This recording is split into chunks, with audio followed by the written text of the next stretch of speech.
ಕಿರಿಯ ಪ್ರಾಥಮಿಕ ಪಾಠಶಾಲೆ ಅಮೃತಾಪುರ ಸಂಭ್ರಮ ಶನಿವಾರ. ಸಾರ್ವಜನಿಕ ಸೌಕರ್ಯಗಳು ಮತ್ತು ನನ್ನ ಜವಾಬ್ದಾರಿ. ಸಾರ್ವಜನಿಕ ಸೌಕರ್ಯಗಳು ಯಾವೆಂದು ಹೇಳಬಲ್ಲಿರ?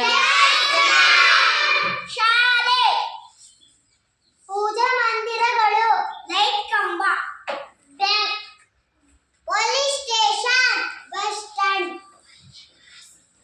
ರೈಲು ಮತ್ತು ವಿಮಾನ ನಿಲ್ದಾಣಗಳು,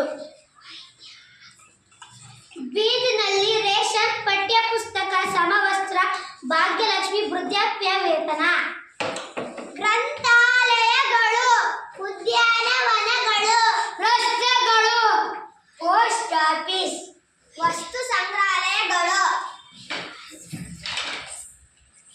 ಆಸ್ಪತ್ರೆ, ಐತಿಹಾಸಿಕ ಸ್ಥಳಗಳು, ಸಾರ್ವಜನಿಕ ಶೌಚಾಲಯ, ವಸತಿ ಶಾಲೆ, ಅಂಗನವಾಡಿ, ಸರ್ಕಾರಿ ಬಸ್ಗಳು.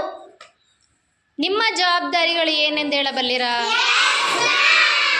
ಬೀದಿ ಲೈಟ್ಗಳನ್ನು ಕಲ್ಲಾಗಿ ಹೊಡೆಯಬಾರದು, ಬಸ್ಗೆ ಬೆಂಕಿ ಹಚ್ಚಬಾರದು, ಕಚೇರಿಗಳಿಗೆ ಕಲ್ಲು ಹೊಡೆಯಬಾರದು, ಐತಿಹಾಸಿಕ ಸ್ಥಳ